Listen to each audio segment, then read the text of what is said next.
अस्सलाम वालेकुम व्यूअर्स। साल 1914 वर्ल्ड वार 1 अपने आगाज़ को थी।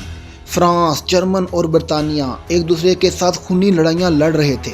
इसमें तुर्की की 60 मील लंबी बंदरगाह जो एशिया और यूरोप को डिवाइड करती थी, जहाज़ों की नकलो हरकत की वजह से एक मरकज़ी हैसियत हासिल कर चुकी थी। तुर्क जो कि जर्मनी और ऑस्ट्रिया के इत्तेहादी थे, अक्टूबर 1914 के एंड तक मुकम्मल तौर पर मैदान जंग में दाखिल हो चुके थे। इसी बिना पर बरतानिया और फ्रांस के बहरी जहाज़ों की एक ताकतवर बहरी फ़ौज ने डार्डिनल्स के रास्ते ज़बरदस्ती तुर्की के दारुल हुकूमत इस्तांबुल पर कब्ज़ा करने की कोशिश की, जिसे तुर्की के जानबाज सिपाहियों ने बड़ी जुर्रतमंदी से नाकाम बना दिया। इस जंग को दुनिया बैटल ऑफ द गैलीपोली के नाम से याद करती है। आज की अपनी इस वीडियो में हम आपको इसी जंग गैलीपोली के बारे में बताएंगे कि जंग कैसे हुई और किस जगह पर क्यों हुई।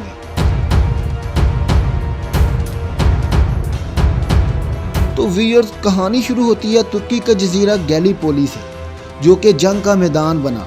दरअसल जंग का बुनियादी मकसद सल्तनत उस्मानिया को शिकस्त देकर रूस की इमदाद के लिए रास्ता बनाना और यूनान और बल्गारिया को इत्तेहादियों की तरह शामिल करना था।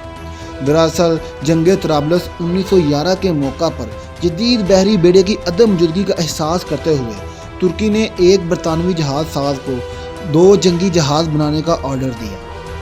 तो दोस्तों, ये जहाज़ तो तैयार हुए मगर कभी भी तुर्कियों को ना मिल सके।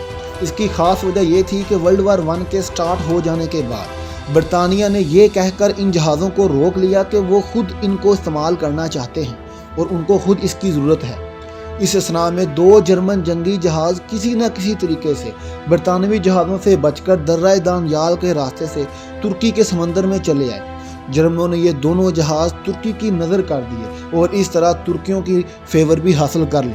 यही वो बुनियादी वजह थी जिसकी वजह से तुर्की जर्मनी का इत्तेहादी बनकर पहली जंग अजीम में शामिल हो गया। चुनाचे इसी बिना पर सल्तनत उस्मानिया ने 31 अक्टूबर 1914 को बरतानिया और फ्रांस के खिलाफ जंग का ऐलान कर दिया। तारीख पर नज़र रखने वाले ये बात जानते हैं कि बैटल ऑफ द गैलीपोली का तस्वुर बरतानिया के अहम शख्स विंस्टन चर्चिल ने पेश किया था। चर्चिल का मकसद ये था कि अगर इस्तांबुल के जनूब में वाक़या दर्रा दानियाल की नाकाबंदी कर दी जाए तो इस्तांबुल पर कब्ज़ा किया जा सकता है। इसकी वजह वो गलत रिपोर्टें थी जो उसे मुहैया की जा रही थी कि इन इलाकों में तुर्क फौजों की तादाद बहुत कम है। जनवरी 1915 में ग्रैंड डेवक निकोलस, जिसका ताल्लुक रूस से था, ने बरतानिया से मदद की अपील कर दी। तुर्क जो कि पहले ही कैक्सस के रास्ते से रूस के खिलाफ जंग शुरू कर चुके थे, इस पर बरतानवी बहरी बेड़े ने दर्रा दानियाल में अपनी मौजूदगी के जरिए ये कोशिश की कि तुर्कियों को कैक्सस के इलाका से दर्रा दानियाल की तरफ मोड़ा जा सके।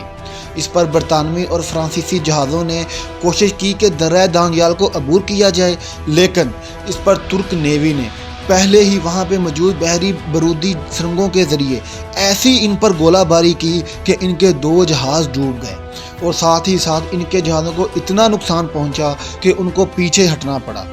इस बरतानवी बहरी हमले की नाकामी के बाद इत्तेहादियों ने अपनी बहरी जहाज़ों पर मौजूद हिंदुस्तानी, ऑस्ट्रेलिया और न्यूजीलैंड के सिपाहियों को यह हुक्म दिया कि वो समंदर की बजाय खुश्की के ज़रिए इन पर चढ़ाई करें।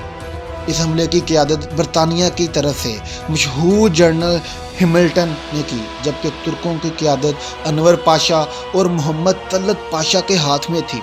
ये दोनों जर्नैल नहायत काबिल थे और उस्मानियों की तरफ से जंग बल्कान में भी हिस्सा ले चुके थे। इधर इत्तेहादियों से कहा गया कि वो यूनान में इकट्ठे हों।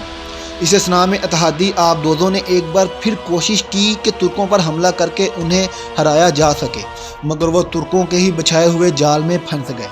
वो आबदोदें जो तुर्कों पर हमला करने आई थीं, इनका एक कमांडर और कुछ लोग तुर्कों की तोपों के हमले की वजह से अपनी जान भी गंवा बैठे। दूसरी तरफ तुर्कों की आर्मी, जिसमें जर्मन अफीसरों की कसीर तादाद मौजूद थी, इत्तेहादी फौजियों से निपटने के लिए भरपूर तैयारी कर रहे थे। मुस्तफ़ा कमाल पाशा, जो कि तुर्क फौज के अफीसर थे, उन्होंने इन जगहों की पहले से ही पेशीनगोई कर दी थी जहां से दुश्मन उन पर हमला आवर हो सकता है, और ये पेशीनगोई बाद में दुरुस्त भी साबित हुई।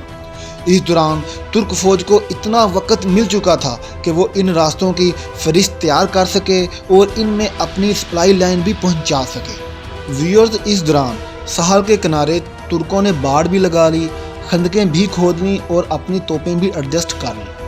दूसरी तरफ अतहादियों का प्लान ये था कि तुर्क फ़ौजों को उनकी पोजीशन से हटाया जाए ताकि बरतानवी और फ्रांसीसी जहाज़ इस्तांबुल की तरफ से पेशकदमी करके इन पर हमला करें और अपनी पेशकदमी करते हुए किला पर कब्जा कर लें। इस असना में बरतानवी जहाज़ों के पायलट्स को ये फ्री हैंड दे दिया गया कि वो लैंडिंग के दौरान अपनी मर्ज़ी से चाहें तो इन पर गोलाबारी करें या ना करें।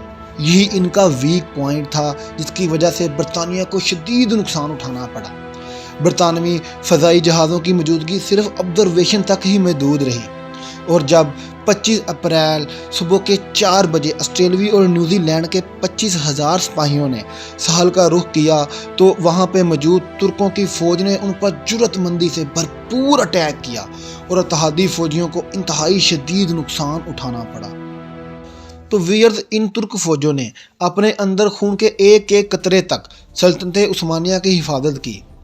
ऑस्ट्रेलिया और न्यूजीलैंड की फ़ौजें जो कि इस इलाके की जोग्राफियाई से ना वाकिफ़ थीं, रास्ता भूल बैठीं और तितर बितर हो गईं। इत्तेहादियों को कुछ जगहों पर तो कामयाबी मिली, मगर तुर्क फ़ौज तादाद में कम होने के बावजूद भी इतनी बहादुरी से लड़े कि दुश्मन का हमला पसपा कर दिया। तुर्कों की डिवीज़न 59 ने तकरीबन तमाम सिपाहियों की कुर्बानी दी और बेशुमार सिपाहियों ने जाम शहादत नोश करते हुए तारीख़ में अपना नाम रकम करवाया। 26 अप्रैल 1915 को इत्तेहादियों ने बाला आखिर एक गांव पर कब्ज़ा किया, लेकिन ये कामयाबी आर्जी साबित हुई और 30 अप्रैल तुर्कों ने हमला करके गांव को छुड़वा लिया। व्यूअर्स, मई 1915 के पहले हफ्ते में ऑस्ट्रेलिया और न्यूजीलैंड फ़ौजें गैलीपोली के जजीरा में काफ़ी हद तक अंदर आ चुकी थीं, मगर इनकी तमाम कोशिशें नाकाम रहीं और इनके पास एमुनेशन मुकम्मल तौर पर ख़त्म हो चुका था। ख़ास तौर पर गोलों का सामान तो इनके पास था ही नहीं। व्यूअर्स, 19 मई को 42,000 तुर्क फ़ौजों ने अचानक हमला करके 17,000 इत्तेहादी फ़ौजियों को वापस समंदर में धकेल दिया। ये तुर्की की एक शानदार फतह थी। तुर्क फ़ौज को भी इसमें 13,000 सिपाहियों से हाथ धोना पड़ा और इत्तेहादियों के 2 बहरी बेड़े डूब गए। जून और जुलाई के महीने में शदीद लड़ाई होती रही और दोनों तरफ शदीद माली और जानी नुकसान होता रहा। कैथिया और कैथलीज में नाकामी के बाद हैमिल्टन ने अचानक किला पर कब्जा करने का मंसूबा बनाया। इस दौरान दोनों फ़ौजों को इतना टाइम मिला कि दोनों ने नए ताज़ा दम दस्ते तैयार कर लिए। इसमें इत्तेहादियों के पास 40 फ़ज़ाई जहाज़ जबकि उस्मानियों के पास 20 फ़ज़ाई जहाज़ मौजूद थे।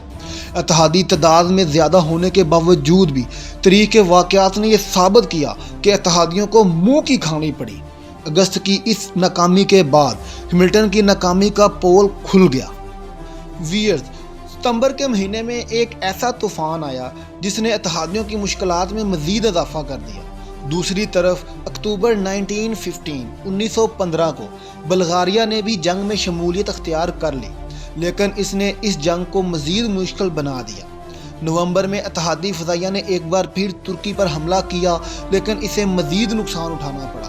आखिरकार अपनी मुसलसल नाकामियों के बाद बरतानवी कबीना ने यह फ़ैसला लिया कि वो गैलीपोली को इत्तेहादी फ़ौजों से खाली करवा लेंगे।